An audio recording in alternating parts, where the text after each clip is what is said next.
Hola, buenas a todos. Espero que estéis bien, que también estén bien vuestras familias. Y bueno, pues yo sigo aquí haciendo los vídeos de contenidos de BAU, ¿vale? Y en este caso vamos a continuar hablando de los microorganismos patógenos. Bien, mirad, los microorganismos patógenos son aquellos capaces de producir un daño en el organismo al que colonizan. Estas enfermedades que son producidas por microorganismos se llaman enfermedades infecciosas, ¿vale? ¿Y qué cosas tenemos que saber sobre los microorganismos patógenos? Por un lado, vamos a hablar de un concepto que es el concepto de virulencia. La virulencia es la capacidad que tiene ese microorganismo de producir daño en el organismo al que coloniza, ¿vale? O al que parasita. Porque lo que hace es aprovecharse de ese organismo, producirle daño y obtener beneficio, ¿vale? ¿De qué va a depender la virulencia de un microorganismo? Pues vamos a hablar de lo que llamamos factores de virulencia. Por un lado, vamos a tener el poder invasor. El poder invasor significa la capacidad que tiene ese microorganismo de avanzar desde el foco, desde donde entra, hasta las zonas donde va a producir daño. Ese periodo, que es el periodo que nosotros podríamos hablar de periodo de incubación, pues es una capacidad que tienen algunos microorganismos que es mayor o menor en función de la rapidez, ¿no?, con la que se mueve desde la entrada hasta esos lugares donde va a producir el daño.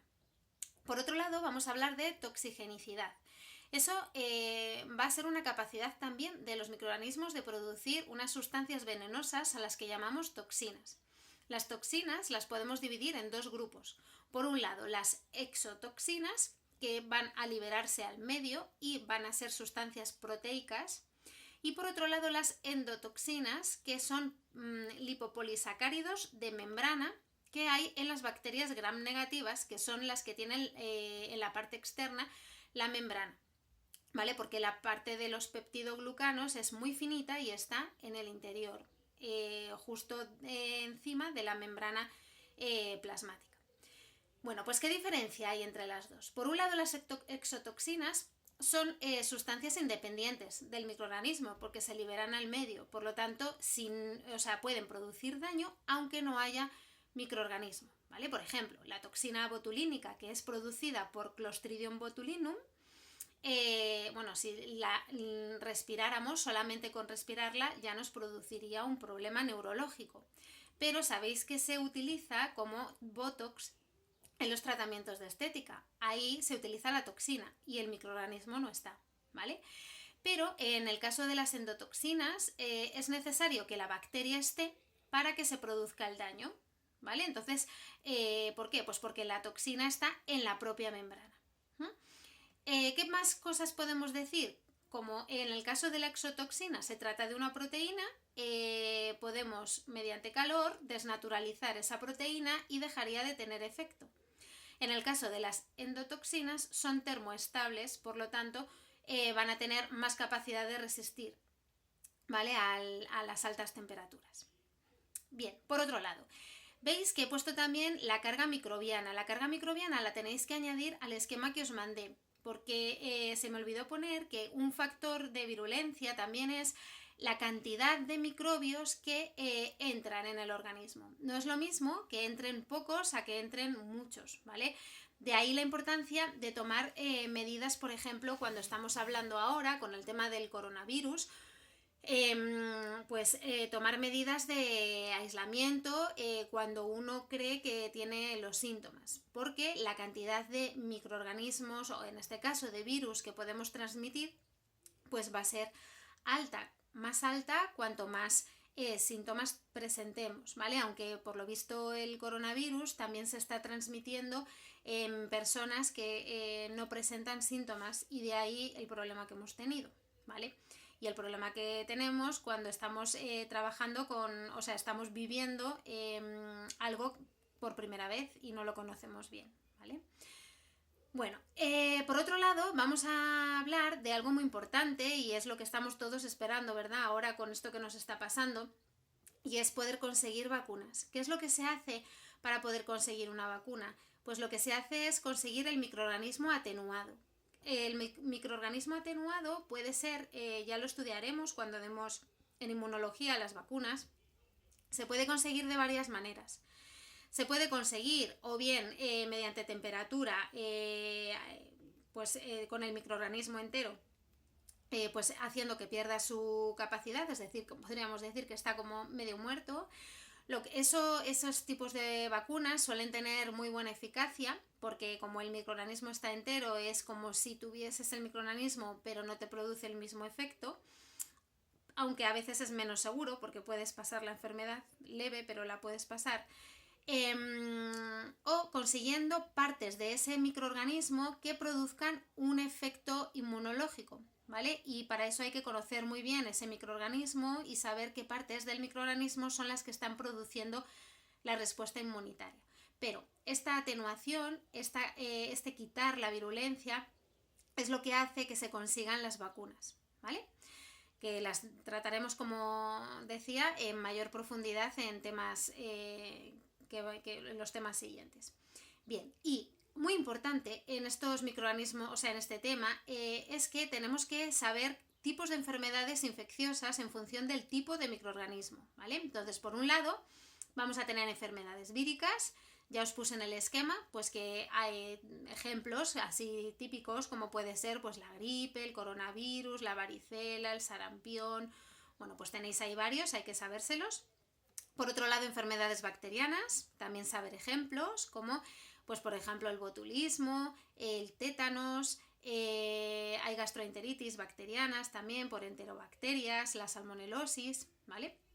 Por otro lado, enfermedades fúngicas como puede ser la tiña, y por otro lado enfermedades protozoarias como podría ser la malaria, ¿vale? Entonces de cada uno aprenderos pues 2, 3, 4 ejemplos los que consigáis memorizar, pero que quede muy claro que sabéis diferenciar los tipos de enfermedades en función del microorganismo, ¿vale? Porque esto es como muy básico de biología, ¿vale?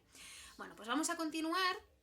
Y para continuar, pues he hecho otra pizarrita y ahora vamos a trabajar las enfermedades infecciosas y características, ¿vale? A ver, las enfermedades infecciosas, que como he dicho son aquellas que están producidas por microorganismos, las podemos clasificar según varias, o podemos hablar de ellas en función de distintos elementos.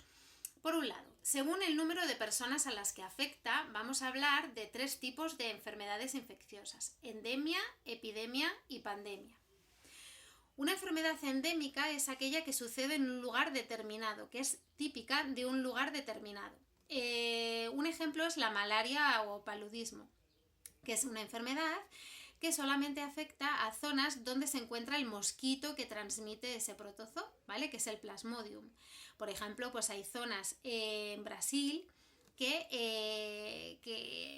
zonas que además están cerca de lugares de ríos, de zonas con agua, porque este mosquito vive en esas zonas, entonces son enfermedades endémicas.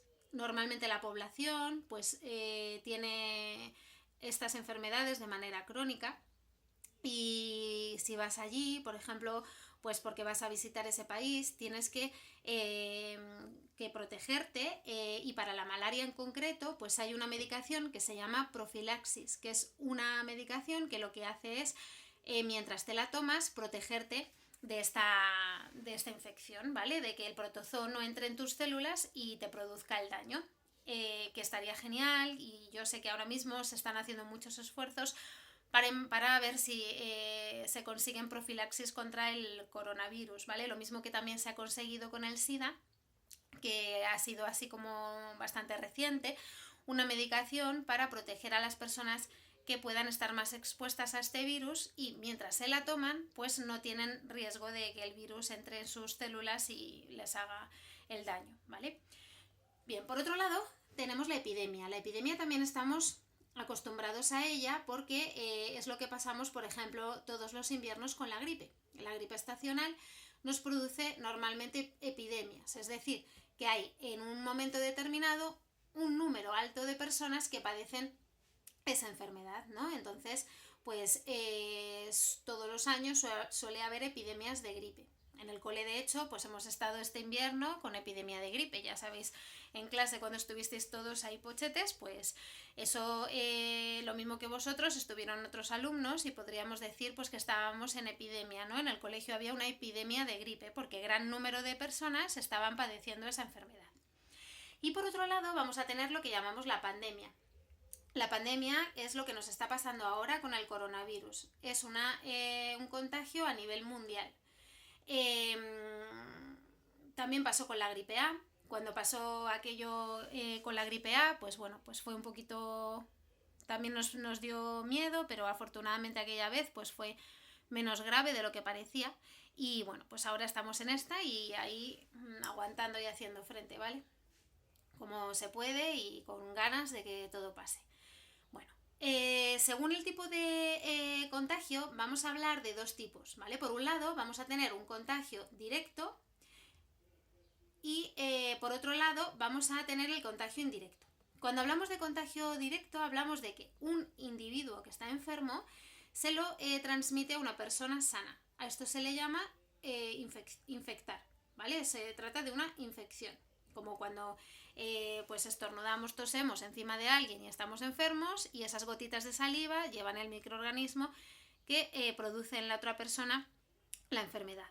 Pero también tenemos otras vías de contagio, como las indirectas. En el caso de las indirectas, veis que la persona enferma no transmite ese microorganismo directamente al individuo sano, sino que hay un agente intermediario. Este agente intermediario puede ser de varios tipos. Puede ser inerte, por ejemplo, pues a través del agua, a través de utensilios, a través de superficies.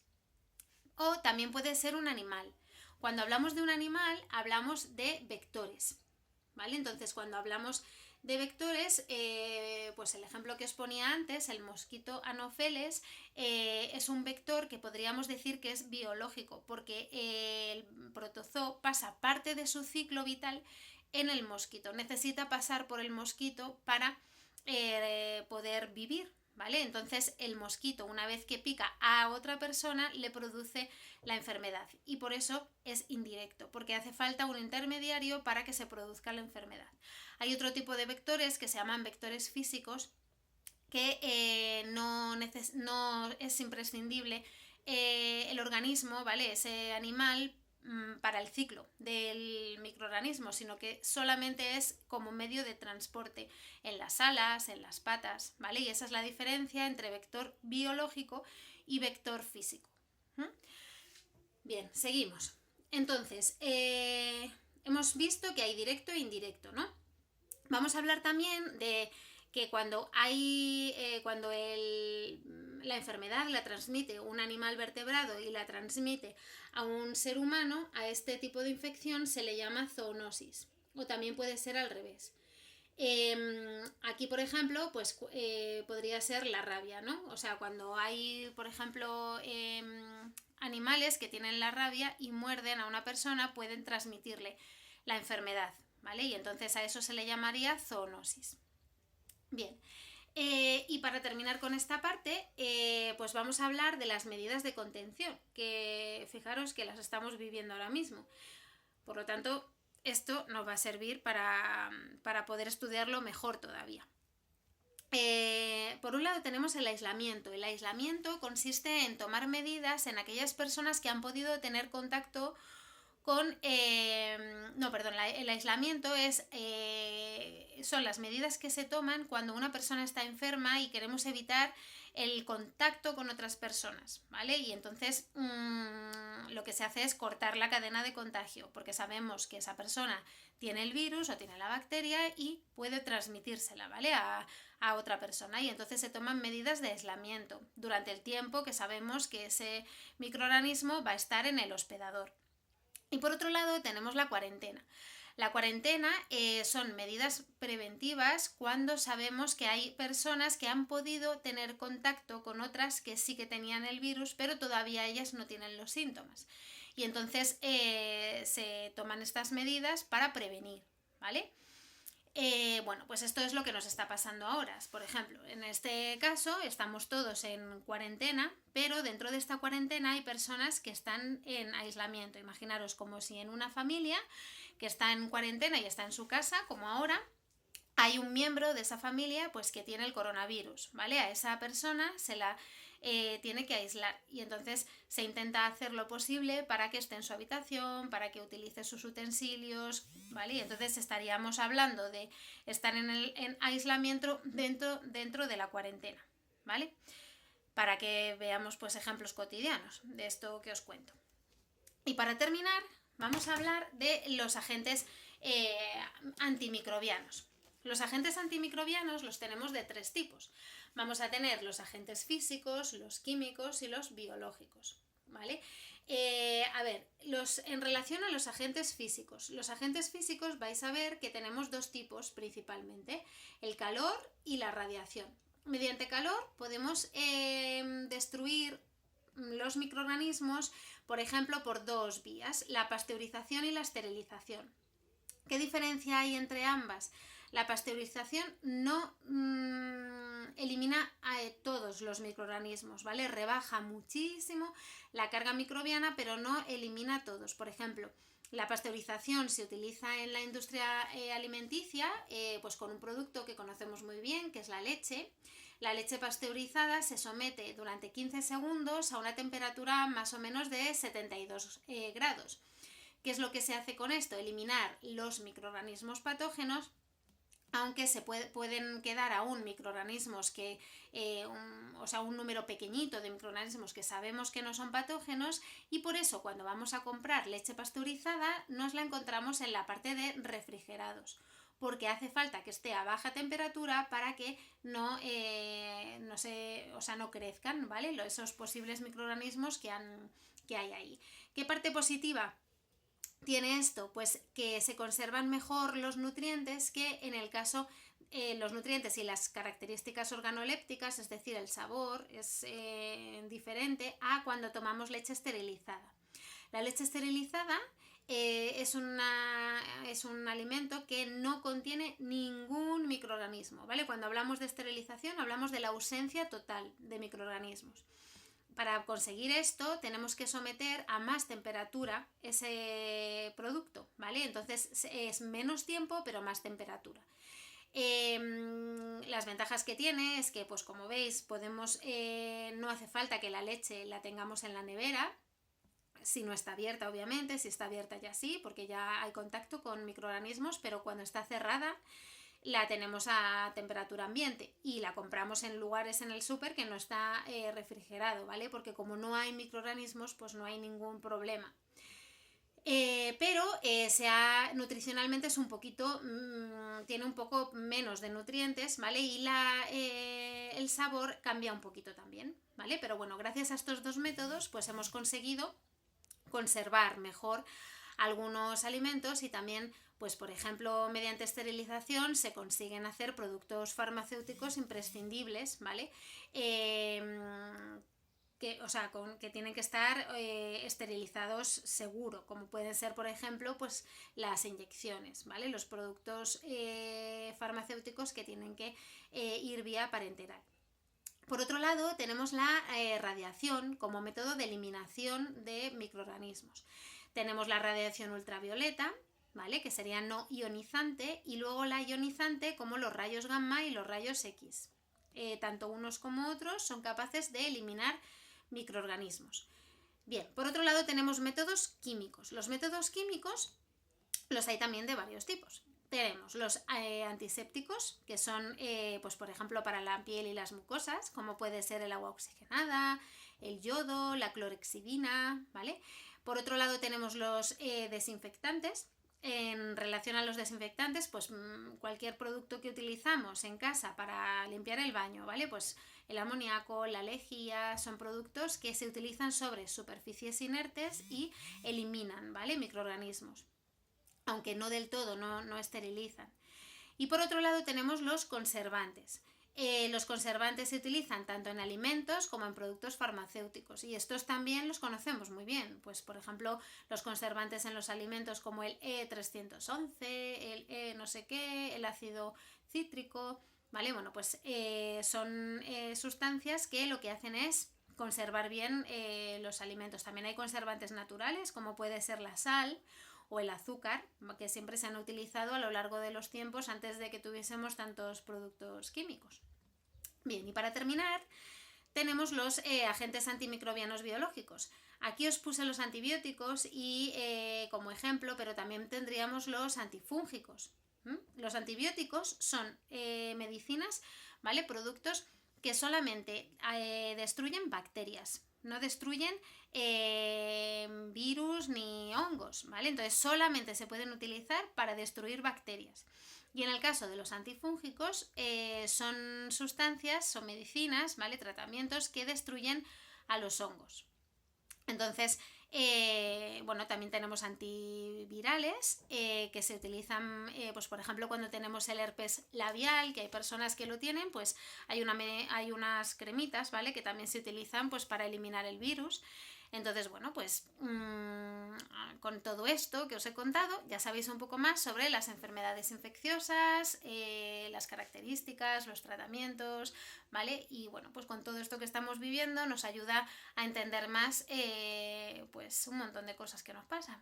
Así que nada, que espero que estéis con mucha paciencia encima y que muchísimo ánimo, porque entre todos pues vamos a poder salir de esta. Un beso fuerte.